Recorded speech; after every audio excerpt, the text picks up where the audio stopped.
Hello दोस्तों, नमस्कार दोस्तों, आप सभी का मेरे हेमचू पहाड़ी चैनल में स्वागत है। दोस्तों आओ मेरे साथ उत्तराखंड चलेंगे। उत्तराखंड के चंपावत जिले में टनकपुर शहर है। टनकपुर शहर से थोड़ा सा मतलब दूरी ऊपर है, वहाँ पर माता पूर्णागिरी का मंदिर है। दोस्तों सुबह के 3 बज चुके हैं और हमने यात्रा प्रारंभ कर दी है। मैं, मेरा भांजा और मेरी दीदी और जिया जी, हम सब लोग वहाँ पर मंदिर के माता रानी के दर्शन करने के। दोस्तों क्या दृश्य है, सुबह सुबह का टाइम है। और दोस्तों सितारगंज से यहाँ से हम पहुँच चुके हैं। सितारगंज में दोस्तों एक रास्ते में ही आपको नानक मत्ता वहाँ पर गुरुद्वारा है, तो वहाँ पर आप चाहो तो सुबह नाश्ता कर सकते हैं। लंगर वगैरह आप वहाँ पर 24 घंटे लंगर चला रहता है।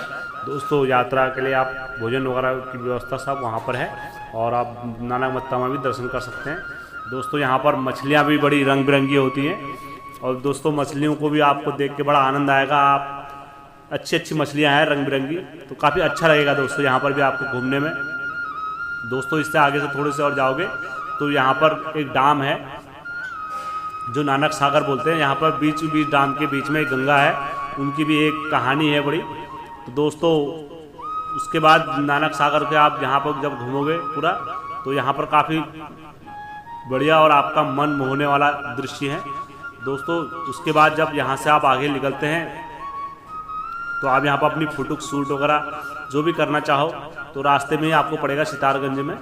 तो यहाँ पर आप मिस मत करना कि जाते वक्त, क्योंकि नानक सागर भी बहुत सभी लोग यहाँ पर आते हैं, क्योंकि यहाँ पर पूरा अंग्रेजों का दृश्य का टाइम का बताया है कैसे यहाँ पर स्टार्ट करी। दोस्तों उसके बाद हमने पूरा अपनी यात्रा स्टार्ट करी और आपको रास्ते में ही दोस्तों थोड़ी सी दूरी पर आपको पड़ेगा यहाँ पर जो डैम है पूरा, तो आप पूरा डैम का व्यू देख सकते हैं। यहाँ पर से थोड़ा सा स्टार्ट होगा। उत्तराखंड घूमूलो क्या टिहरी क्या मुनशारी, उत्तराखंड घूमूलो क्या टिहरी क्या मुनशारी। हाचू हाचू हाचू हम पहाड़ी नीचू। दोस्तों आपको रास्ते में जाते वक्त ये नज़ारा दिखाई देगा। दृश्य बड़ा सुंदर दृश्य है, पानी पानी आपको, क्योंकि पूरा डैम यहाँ पर दिखाई देता है। और ब्रिज के ऊपर से जब जाओगे तो सूर्य देव भी निकल रहे हैं ऊपर से। बड़ा प्यारा दृश्य था दोस्तों, हमारा मन तो बार बार देखने को ही कर रहा था। तो दोस्तों यहाँ पर से हमने आगे की यात्रा प्रारंभ करी अपनी। दोस्तों थोड़ा से हमने यहाँ पर गाड़ी रोकी, यहाँ पर थोड़ी देर हमने घूमे। तो घूमने के बाद हमने यहाँ से अपनी यात्रा प्रारंभ करी दोस्तों आगे को। दोस्तों मार्ग में आपको बनबसा मिलेगा, बनबसा के बाद आपको टनकपुर। दोस्तों टनकपुर में आप ट्रेन से भी आ सकते हैं, जैसे ट्रेन की भी यात्रा है, यहाँ से दिल्ली से आती है डायरेक्ट ट्रेन। और हर तरीके से मतलब आप आ सकते हो टनकपुर। और टनकपुर से माता रानी का मंदिर भी नज़दीकी है। दोस्तों हमने टनकपुर पहुंच गए थे, टनकपुर से हमने उससे ऊपर की यात्रा स्टार्ट करी है। दोस्तों आप जैसी यहाँ से यात्रा प्रारंभ करते हो पहाड़ों की, तो आपको यहाँ से शारदा नदी दिखना स्टार्ट हो जाएगी। जैसे ही दोस्तों आपको शारदा नदी का कुछ इतिहास मैं आप लोगों के सामने रख देता हूँ। दोस्तों यह भारत के यूपी और उत्तराखंड जिले दोनों में बहती है। दोस्तों यह हिमालय से निकलती है नदी और जिसकी हाइट है 3600 मीटर की हाइट से बहते हुए आती है। दोस्तों यह नदी का नाम काली नदी पड़ा है, इसके बारे में भी कहानी है। दोस्तों यह उत्तराखंड के पिथौरागढ़ जिले से बहते हुए आती है और ऊपर काली माता का मंदिर है जो भारत और तिब्बत की सीमा के बीचों बीच में है। तो इस वजह से यह नदी का नाम काली नदी पड़ा। तो दोस्तों फिर यह नदी नीचे हुए बहते आती है। तो दोस्तों यह उत्तराखंड की 4 प्रमुख नदियों में आती है, जो इसकी लंबाई है 300 मीटर लंबाई है। दोस्तों इस नदी की कुछ कहानियां हैं, मैं आपको भी बताता हूं। जैसे हमारे उत्तराखंड के जो इष्ट देवता हैं गोलू देवता, तो वो गोलू देवता भी इसी नदी में बहते हुए आए, शारदा नदी में। दोस्तों नीचे जाके भाना देवी नाम के मछुआरे ने उनको निकाला। और दोस्तों यह नीचे जब द्वारिका वगैरह होते हुए जाती है तो बोला जाता है राम जी ने भी इसी नदी में अपना देह त्यागा था। दोस्तों पूरे अयोध्यावासी जो थे इसी नदी में अपना देह त्यागा था सभी ने। तो दोस्तों यह बड़ी कल्याणी नदी है बोला जाता है। इस नदी के भी एक बार दर्शन जरूर करना चाहिए। तो दोस्तों मैं इसके बाद आप लोगों को आगे ले चलता हूँ। दोस्तों जो यहाँ की पुरानी कथा है, गुजरात के जो रहने वाले थे पांडे जी, वो आए यहाँ पर और राजा ज्ञानचंद्र जी के वहाँ उनने शरण ली थी। तो उनके सपनों में आई माता रानी, उनके सपनों में आके उनने बताया कि मेरे यहाँ पर रहती हूँ और यहाँ पर आके पूजा पाठ करो। तो बोला जाता है 1632 में तिवारी जी ने यहाँ पर आके पहली बार पूजा करी थी। तो उनके जो भाणिज थे वो अपने भाणिज को भी ले गए, वो पांडे जी थे। तो एक कहावत है यहाँ पर, 1 वर्ष की जो पूजा करते हैं वो पांडे जी लोग करते हैं, 1 वर्ष की पूजा जो करते हैं वो तिवारी जी लोग करते हैं। तो ये कहावत है, यहाँ की कहानी है जो हकीकत है, मतलब कहा जाता है। और पहले कहते थे वो खटी माँ से मतलब इधर को पैदल ही आते थे, क्योंकि यहाँ जंगल हुआ करता था, तो अपनी पैदल यात्रा करते हुए यहाँ पर दिया वगैरह जला के तब वो माता रानी के दर्शन करके जाते थे दोस्तों। डेली का उनका यही नियम था दोस्तों। वो बोला जाता है राजा ज्ञानचंद्र जी का जो कुमाऊं के जो लेखक थे बद्री चंद पांडे जी, तो उनने बोला है कुमाऊं जो राजा ज्ञानचंद्र जी थे उनका 1420 से 1431 तक ही 1 साल का ही मतलब शासनकाल रहा उनका। तो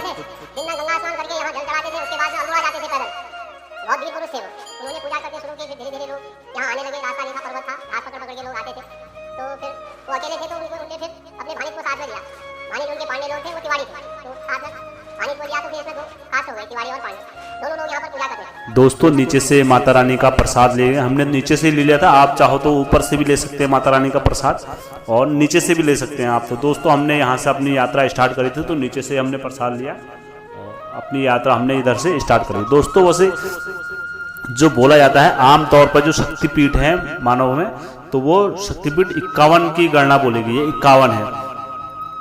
देवी भागवत पुराण में बोला गया है जो शक्तिपीठ है वो 108 शक्तिपीठों का वर्णन करा गया है, 108 शक्तिपीठ है। कालिका पुराण में बोला गया है 26 शक्तिपीठों का वर्णन करा गया है। शिव चरित्र मानस में बोला गया है 51 शक्तिपीठ है दोस्तों। तंत्रिक चूड़ामणि में बोला गया है 52 शक्तिपीठ है। तो मार्कंडे पुराण में भी जो बोला गया है उसमें भी बोला गया है शक्तिपीठ है वो 52 शक्तिपीठ है। आजादी के बाद जो बोला गया है दोस्तों, जो भारत में जो शक्तिपीठ रहे वो 42 ही रहे दोस्तों। उसमें से एक शक्तिपीठ जो था वो पाकिस्तान में चले गया और 4 जो शक्तिपीठ थे वो बांग्लादेश में चले गए दोस्तों। एक श्रीलंका में चले गया, 2 नेपाल में चले गए। तो दोस्तों ये शक्तिपीठ बोला जाता है। एक जो शक्तिपीठ है यहाँ पर दोस्तों वो हमारे पूर्णागिरी में है दोस्तों। यहाँ पर से दोस्तों हमने प्रसाद वगैरह लिया और यहाँ से अपनी यात्रा प्रारंभ करी। और दोस्तों हमने यहाँ पर से माता रानी की चुन्नी भी ली और सर पर बांधना स्टार्ट करी और यहाँ से हमने दोस्तों अपनी यात्रा प्रारंभ करी, जो पैदल यात्रा थी दोस्तों। रियलिटी में यहाँ से हमारी यात्रा प्रारंभ हुई। बोलो जय माता रानी का नाम लेके हम आगे बढ़ते चले दोस्तों। जो यहाँ पर बोला जाता है जो माता रानी का है, जो नाभि का बोला जाता है, जो नाभि थी माता की उसका यहाँ पर बीट गिरा था दोस्तों। बोला जाता है पौराणिक कथा के अनुसार, जो शिव पुराण जो सारे पुराणों में लिखा गया है उसमें बोला जाता है जब माता सती थी वो दक्ष प्रजापति की पुत्री थी। तो दोस्तों एक बार शिव जी ने मना करा था वहाँ जाने के लिए, लेकिन माता रानी सभी देवताओं का यज्ञ का करार थे दक्ष प्रजापति शिव जी को नीचा दिखाने के लिए। तो माता रानी जबरदस्ती अपने पति से, आप लोगों ने सुनी होगी, लड़ाई करके वहाँ चले गए। जब माता सती वहाँ गई तो सती जो राजा दक्ष प्रजापति थे उनने काफ़ी अपमानजनक बातें शिव जी के बारे में कही। तो माता रानी ने जो हवन कुंड यज्ञ जो बना था उसी में अपना देह त्याग दिया। जब अपना वहाँ देह त्याग दिया माता रानी ने, तो उसके बाद जो शिव जी काफ़ी क्रोध में आए। क्रोध में आने के बाद शिव जी ने माता सती को अपने कंधे पर रखा और जो अपना जो रुद्र तांडव था वो स्टार्ट कर दिया।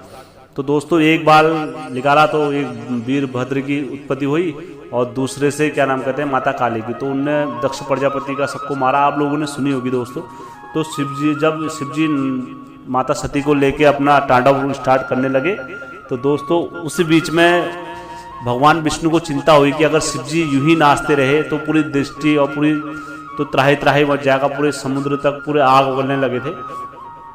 तो भगवान विष्णु ने अपना सुदर्शन चक्र निकाला तो माता सती की ओर को फेंक दिया दोस्तों। जब सती माता की ओर को फेंका तो वह माता सती के जो थे 52 पीसों में बोला जाता है, जो 52 भागों में बट गए। तो दोस्तों उसी का एक पार्ट जो बोला जाता है नाभि का। तो दोस्तों वो नाभि का जो पार्ट पड़ा है वो यहाँ पर पड़ा है दोस्तों। तो दोस्तों यहाँ पर कई ऐसी कहावतें हैं जो माता रानी को और जो उस चीज़ को साबित करने को राजी हो जाते हैं दोस्तों। एक तो यह मंदिर है जो एक ही पत्थर पर बना हुआ है, पूरा एक पत्थर है और पत्थर का आकार में दोस्तों सारा पत्थर इधर उधर से बह गया है, लेकिन वह माता रानी का जो है पत्थर वो आज जहाँ पर नाभि है वो आज भी वहाँ पर है। तो दोस्तों यहाँ पर आप जब रास्ते में जाओगे तो रास्ते में आपको एक झूठा व्यक्ति का नाम का मंदिर पड़ेगा, जो पीलीभीत के रहने वाले थे। इनको बोला जाता है कि इनने माता रानी से बोला था कि मेरा अगर पुत्र हो जाएगा तो मैं यहाँ पर एक मंदिर चढ़ाऊंगा सोने का। जब उनका पुत्र वगैरह हो गया तो उसने क्या करा, अपने काफ़ी राजवालों को लेकर आता है। तो राजाई हुए तो लेकर आते हैं, तो उसमें क्या करा, पीतल का मंदिर बना के उसमें सोने का पानी चढ़ा दिया। जब उसके सैनिक वगैरह लेकर आते हैं तो रास्ते में एक जगह पर रोक देते हैं मंदिर को, तो विश्राम करते हैं। तो लेकिन जब बाद में वो उठाते हैं काफ़ी लोग, तो वह मंदिर को उठा ही नहीं पाते हैं दोस्तों। तो यह भी एक कहावत है दोस्तों, और यह कहावत में हकीकत बोला जाता है। वो मंदिर आज भी वहाँ पर है। मंदिर यहाँ पर आया तो उसने मन्नत मांगी कि मेरा पुत्र हो जाए, तो माता ने उसको पुत्र दे दिया। उसने बोला था कि मैं सोने का मंदिर चढ़ाऊँ, तो उसने सोने का मंदिर नहीं चढ़ाया, तो तांबे का मंदिर बना दिया, बाहर से उसने सोने का पानी फेर दिया। तो जब वो वहाँ से लाया तो मैया के दरबार से करीब 2 किलोमीटर पीछे जब उसने विश्राम किया, मंदिर को नीचे रखा, तो फिर दोबारा उठाने लगा तो वहाँ से उठा नहीं हुआ।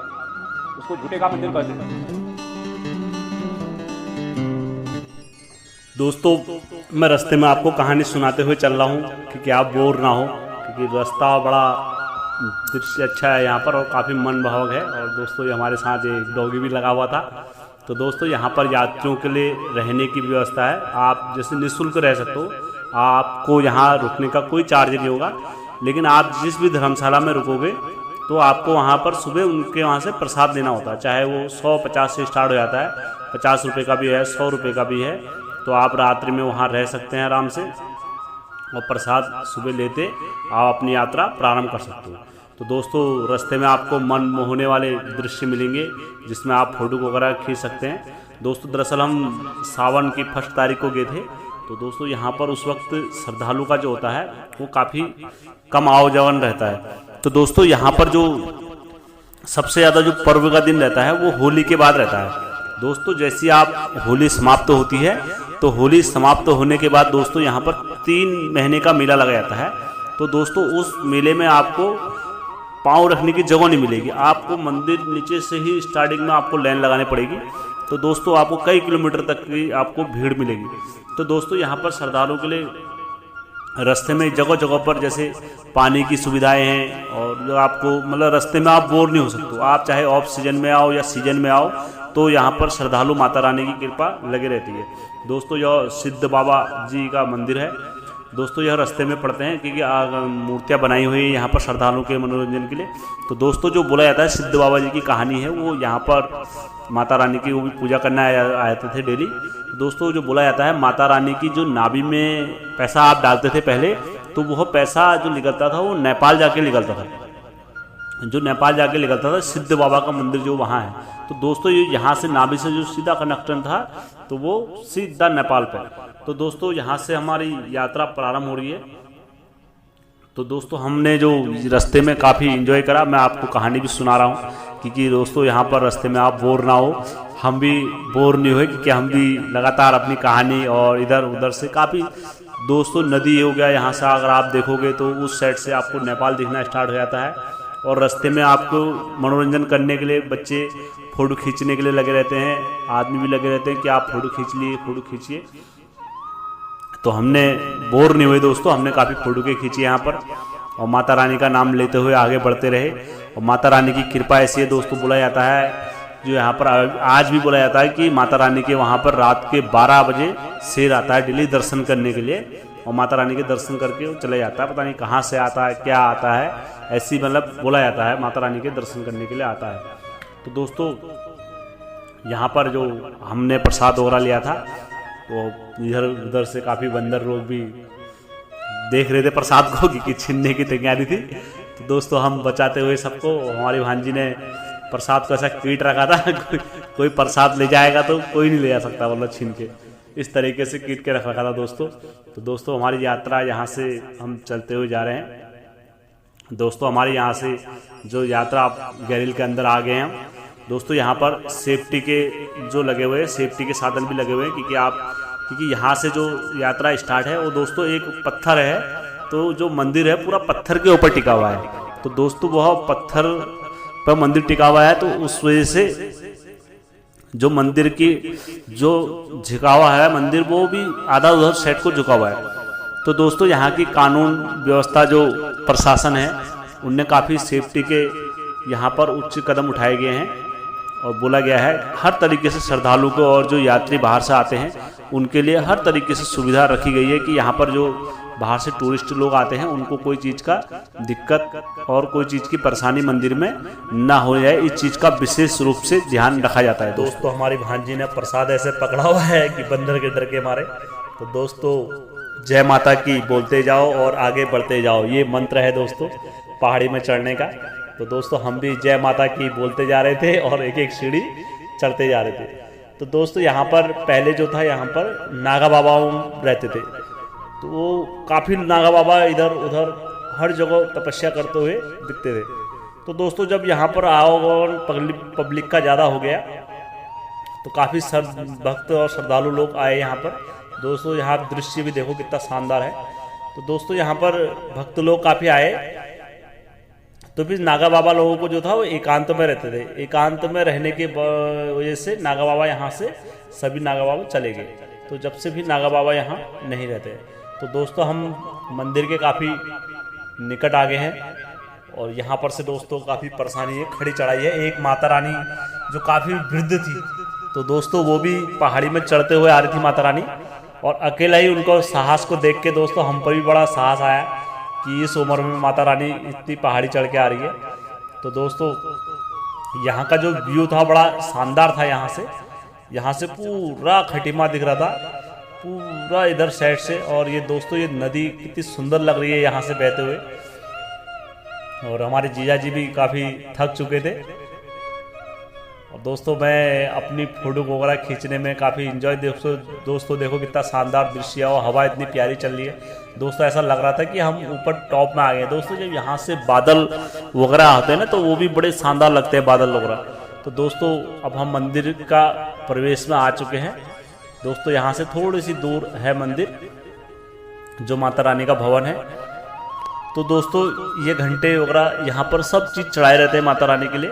दोस्तों जो पत्थर की बात कर रहा था, देखो ये पत्थर है, एक ही पत्थर है दोस्तों, और ये पत्थर पर ही पूरा मंदिर टिका हुआ है। दोस्तों फोटो खिंचाने का आनंद, और यहाँ पर जो श्रद्धालु आते हैं जो दूर दूर से, यहाँ की परंपरा है वह गांठ मार देते हैं। और गांठ मार के दोस्तों फिर उनकी जो मन्नतें पूरी हो जाती हैं तो वह गांठ को खोल देते हैं। और जब गांठ को खोल देते हैं तो उसके बाद उनकी श्रद्धा, जो भी अपनी श्रद्धा होती है, अपने भाव से जिसने जिसने जो चढ़ाना करा होता है वो माता रानी के वहाँ लेकर आता है और अपनी श्रद्धा के अनुसार माता रानी को चढ़ावा करके जाता है। दोस्तों ये यहाँ का उस साइड से दृश्य है, कितना प्यारा और सुंदर दृश्य। देखो पूरा जंगल ही जंगल है दोस्तों, इधर कहीं पर कोई रहने वाला नहीं है। जो यहाँ के लोकल के लोग हैं रात को, मतलब शाम को 7 बजे बाद माता रानी के दर्शन कर ले। आवाज ना आई, प्रेम से बोलो जय माता दी। आवाज ना आई, जय माता दी। वैष्णो देवी के बोलो जय माता दी। बूढ़े बोले जय माता दी, बच्चे बोले जय माता दी। प्रेम से बोलो जय माता दी, दिल से बोलो जय माता दी, मिलके बोलो जय माता दी। आवाज जोर से बोलो जय माता दी, मन से बोलो जय माता दी, प्यार से बोलो जय माता दी। बूढ़े बोले जय माता दी, बच्चे बोले जय माता दी। अरे बोलो सच्चे दरबार की, बोलो पुणे वाले माता की। प्रेम से बोलो जय माता दी, दिल से बोलो जय माता दी। बूढ़े बोले जय माता दी, सारे बोले जय माता दी। दिल से बोलो जय माता दी, मन से बोलो जय माता दी। प्रेम से बोलो जय माता दी, दिल से बोलो जय माता दी, और जोर से बोलो जय माता दी। अरे आवाज नहीं आ रही, जय माता दी। सारे बोलो जय माता दी, जय माता की, जय माता की, जोर से बोलो जय माता दी। तो यहाँ से आप माता रानी की शक्तिपीठ के दर्शन कर सकते हो। और दोस्तों जो भी चढ़ावा वगैरह होता है वो यहीं पर देते हैं माता रानी को, जो चढ़ावा करना होता है और जो संकल्प वगैरह करना होता है यहीं से माता रानी के उसमें करना होता है। दोस्तों इसके बाद आप थोड़ा सा ऊपर को जाओगे, यहाँ पर से सभी दर्शन लोगों की भीड़ रहती है। दोस्तों आपको ज़्यादा टाइम नहीं मिल पाएगा यहाँ पर खड़ा होने का, क्योंकि यहाँ पर इतनी भीड़ रहती है माता रानी के वहाँ पर कि हर जगह यहाँ पर आपको कम से कम 5 या 10 मिनट बाद। उसके बाद दोस्तों यहाँ पर से आप जैसे बाहर को आओगे तो यहाँ पर से आप खड़े होकर नदी का नज़ारा ले सकते हैं। यहाँ पर शारदा नदी देखो दोस्तों, कितना प्यारा व्यू है। देखो आपको सब दिख रहा होगा, इतना प्यारा व्यू लगता है। यहाँ से पूरी नदी बहते हुए दिखती है। दोस्तों इधर देखो पूरा पहाड़ ही देखो पूरा साफ दिखता है दोस्तों। यहाँ पर हमने काफ़ी देर दृश्य नज़ारा लगा, क्योंकि दोस्तों हम सावन में गए थे तो भीड़ कम हो रहा था क्योंकि ऑफ सीजन था। तो दोस्तों ये देखो कितना प्यारा व्यू लग रहा है, और नदी में पानी देखो दोस्तों, काफ़ी पानी था, तो हमने काफ़ी आनंद लिया। तो दोस्तों फिर उसके बाद हम वापसी में इधर को वापसी नीचे आने लगे दोस्तों जब हम वापसी में नीचे आते हैं तो आप आराम से आइए, क्योंकि ठोकर वोकर लगने का भी डर लगता है दोस्तों। जब इधर के हम यात्रा प्रारंभ करके नीचे को आते हैं तो नीचे फिर हमें जो अंत में जो जाना होता है वो भैरव बाबा के मंदिर में जाना होता है। जो भैरव बाबा के अंतिम जो रखवाली करते हैं सभी मंदिरों की, तो वो भैरव बाबा करते हैं दोस्तों। ये गेट है वहाँ से भैरव बाबा के मंदिर का। तो दोस्तों हमने भैरव बाबा के लिए जो प्रसाद वगैरह लिया था वो चढ़ाया वहाँ पर भैरव बाबा को। और दोस्तों भैरव बाबा का आशीर्वाद तो सभी पे रहता है, तो भैरव बाबा का हम मत्था टेका, भैरव बाबा के दर्शन करे, और उसके बाद दोस्तों हमने प्रसाद चढ़ाया सभी ने। और दोस्तों हमारी यात्रा यहाँ पर से हमारी यात्रा जो थी सफल हुई दोस्तों। उसके बाद हमने बाहर आए, बाहर आने के बाद दोस्तों थोड़ा सा खटीमा से टनकपुर जाना पड़ता है। तो टनकपुर से दोस्तों जो रास्ता है वहाँ से हो जाता है सिद्ध बाबा की ओर को। तो दोस्तों जब तक आपकी यात्रा अधूरी रहेगी जब तक आप सिद्ध बाबा के दर्शन नहीं करोगे। तो दोस्तों आओ मैं आपको टनकपुर ले चलता हूँ यहाँ से, तो आपकी यात्रा वहाँ जाके सफल पूरी हो जाएगी दोस्तों मैं कम से कम 1-2 बार चले गया हूँ दोस्तों उस साइड भी, तो आपको पूरा नदी का पूरा व्यू दिखाऊंगा किस टाइप से शारदा नदी पे पुल बना हुआ है दोस्तों। आओ मेरे साथ दोस्तों। यहाँ से हमारी सिद्ध बाबा की ओर को यात्रा प्रारंभ हो चुकी है दोस्तों। ये नेपाल और भारत का बॉर्डर है दोस्तों। बहुत बड़ा यहाँ पर डैम है जो शारदा नदी के ऊपर बना हुआ है। तो दोस्तों यहाँ से सभी यात्री पैदल जाते हैं। और दोस्तों जैसे आप अपनी कार वगैरह लेके जाओगे तो आपको कार वगैरह नहीं ले जाने देते हैं। तो यहाँ से आप जैसे नेपाल का जो बॉर्डर पार कर दोगे तो आपकी अपनी बाइक हो तो अपनी बाइक लेके जा सकते हैं पर्सनल। तो दोस्तों आप मंदिर में पहुँच गए, और दोस्तों यहाँ पर आप बाबा जी के दर्शन करेंगे। और दोस्तों यहाँ पर काफ़ी जो यहाँ पर बोला जाता है पीला ही सब कुछ चढ़ता है बाबा जी को, पीला ही हर चीज़ का साधन चढ़ता है। तो आप यहाँ पर बाबा जी के दर्शन करें अच्छे से, और बाबा जी के दर्शन करने के बाद दोस्तों आप अपनी यात्रा यहाँ से पूरी कर सकते हैं। उसके बाद जब आप वापसी में आओगे तो दोस्तों फिर रास्ते में जो बाबा वगैरह जो बैठे रहते हैं, जो वहाँ पर भिखारी वगैरह जो भी बैठे रहते हैं, आप उनको दान वगैरह जो आपकी श्रद्धा हो उस हिसाब से कर सकते हैं। देवी भगवती मैया उड़गाड़ी की देवी मैया, देवी भगवती मैया उड़गाड़ी की देवी मैया, टैनी है जाए टैनी है जाए। लाइक और सब्सक्राइब करना, और हो सके जितना हो सके दोस्तों यहाँ पर देखिए मछली किस तरीके से रह रही है। तो दोस्तों मेरे चैनल का लाइक में प्रचार और सब चीज़ करना। एक मेरे दोस्तों उत्तराखंड के सभी मंदिरों का प्रचार करेंगे। जय माता गिरी, जय पूर्णागिरी माता की।